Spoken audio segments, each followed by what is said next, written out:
ঢাকা কেন্দ্রীয় বিশ্ববিদ্যালয়ের অধ্যাদেশ জারির দাবিতে রাজধানীর সায়েন্স ল্যাব, টেকনিক্যাল ও তাঁতীবাজার মোড় অবরোধ করেছে ৭ কলেজের শিক্ষার্থীরা।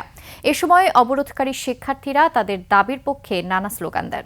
অবরোধে তৈরি হয় তীব্র যানজট, ভোগান্তিতে পড়েন যাত্রীরা। হাকিম মাহিকের সাথে নিয়ে আবু সাইদের রিপোর্টে বিস্তারিত।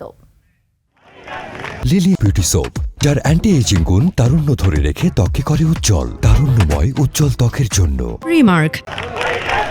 বুধবার দুপুর ১২টা পূর্ব ঘোষিত কর্মসূচি অনুযায়ী টেকনিক্যাল মোড় অবরোধ করে ৭ কলেজের শিক্ষার্থীরা।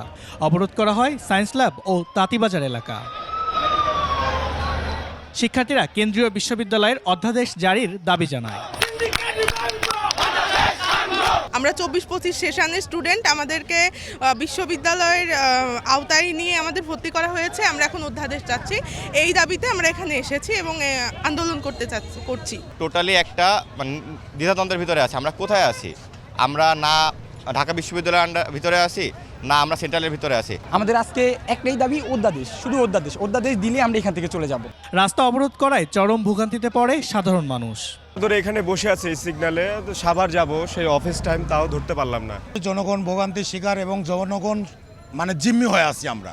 এদিকে সাকিব হত্যার বিচারের দাবিতে দুপুরে ফার্মগেট অবরোধ করেছে তেজগাঁও কলেজের শিক্ষার্থীরা। এতে যানবাহন চলাচল ব্যাহত হয়। আবু সাইদ, ২১ টেলিভিশন, ঢাকা।